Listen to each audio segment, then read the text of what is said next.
ឡងពេលប្រតិបត្តិការគឺប្រសាទប្រាវីហីបាទបងនៅប្រសាទប្រាវីអញ្ចឹងកន្លែងហ្នឹងបងប្រាប់មូលហេតុតិចទៅថានៅពេលដែលឆេះហ្នឹងឆេះដោយសារអីចឹងណាឆេះដោយសារថៃបាញ់មកបាញ់ខ្លងមកខាងយើងខ្មែរយើងមុន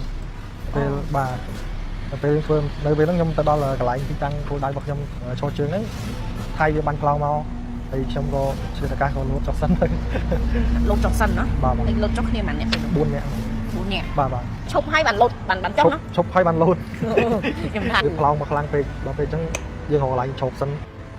តែនេះប្រហែលជាគ្រាប់ផ្លោកឬក៏គ្រាប់បាច់ដ្រូនគ្រាប់ផ្លោកមកបានបាត់បង់ហ្នឹងគឺថនត្រា07ចាអញ្ចឹងខ្ញុំក៏ឲ្យខាងកូនចៅខ្ញុំគាត់ព្យាយាមស្វែងរកថនត្រា07ជូនបងវិញណាចាអូខេហើយអរគុណបងសម្រាប់ការដែលចាចូលរួមនៅក្នុងការការពារបូនអភិទឹកដីបាទអរគុណបងបាទហើយសូមសួរចំណាប់អារម្មណ៍តិចសិនព្រោះឮថាផុសតាំងពីថ្ងៃ20ម៉ាន24អីថ្ងៃ3ផុសតាំង24កើតហេតុថ្ងៃ3ផុសបាទថ្ងៃ3អង្គផុសដោយសារខ្ញុំអត់ហ៊ានផុសព្រោះគាត់មានលក្ខការរបស់កងទ័ពយើងអាចបញ្ចេញបានទេព្រោះចាថៃលើវាទំនើបយើងអាចចាប់ GPS យើងបានអាចយកទីតាំងរបស់យើងឃើញអញ្ចឹង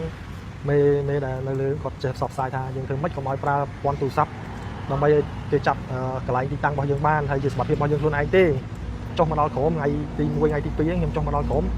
បានបងប្អូនគាត់ថាឲ្យនេះទៅឲ្យជួយផុសទៅគីឡូបាននិយាយអីគាត់ជួយបាទតែនឹកថាបានរថយន្តមកវិញតែនឹកគិតថានឹងមានជំនួយជារថយន្តអញ្ចឹងបាទអត់ដែរពេលនេះវាអស់សង្ឃឹមហើយបងមិនមានសង្ឃឹមទេដោយសារខ្ញុំគេថាអត់មានសង្ឃឹមទេបងអត់មានសង្ឃឹមថាបានទេដេក8ពេលដួលម៉ូតូទៀតអូគាត់ដួលម៉ូតូមកតាំងទៀតណាជើងវាឈឺអូទៅចឹងតែខ្ញុំសួរសារឆាតសួរថាបងមិនឲ្យបានទៅ8នៅ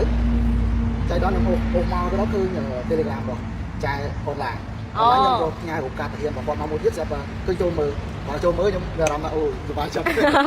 ទៅរកគាត់ចៃដល់នៅនេះនិយាយមែនសង្ស័យនេះណាអ្នកនរគ្នាអញ្ចឹងថាខ្ញុំជួយទៅតាមលទ្ធភាពខ្ញុំជួយទៅលើភាពជាក់ស្ដែងនៃការបាត់បង់ការខូចខាតហ្នឹងហើយខ្ញុំដោយសារហេតុអីខ្ញុំកម្រតបឆានអ្នកនេះដោយសារតែតបរាប់រយរាប់ពាន់ឆានខ្ញុំនិយាយតាមត្រង់គឺអត់បានគេងហើយតបរាប់រយរាប់ពាន់ឆានហើយម្ចាស់ជំនួយក៏មានច្រើនដែរខ្ញុំចង់និយាយអញ្ចឹងហើយអ្នកណាដែលគាត់ជួនកាលទៅខាងបងអនឡាញគាត់ជួយទៅខ្ញុំក៏ខ្ញុំក៏ skip គាត់អីអញ្ចឹងទៅហើយក៏ខ្ញុំព្យាយាមតបឆានអ្នកផ្សេងហើយព័ត៌មានខ្លះជួនគ្នាអញ្ចឹងទៅខ្ញុំក៏ស្រាវជ្រាវបន្ថែមអីអញ្ចឹងណាព្រោះអ្នកខ្លះអត់ទេគាត់អាចនិយាយថាគាត់ខ្លាញ់បន្លំគាត់យករូបភាពម៉ូតូរូបភាព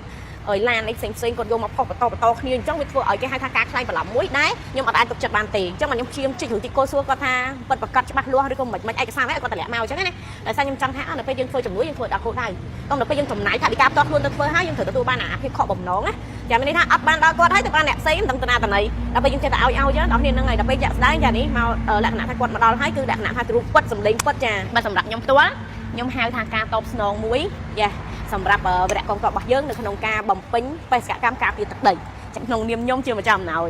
ចាមកបងជួយបណ្ឌិតតិចចាថាតើពេញចិត្តអត់ពេញចិត្តហើយបងពេញចិត្តហើយវាយចិត្តខ្លាំងហើយបងពេលបងបានជួយធំអញ្ចឹងបាទទោះសារដល់ទទួលទានមានបាននឹងប្រកបរបររកទីលក់ដូរអីបានលក់ដូរដាច់ច្រើនថែមទៀតចាអត់ខនចាដល់យើងវាថតហើយយ៉ាងនិយាយចឹងចប់ហើយហើយណាមួយរបស់ធ្លាប់ក៏បានមកវិញទៀតណា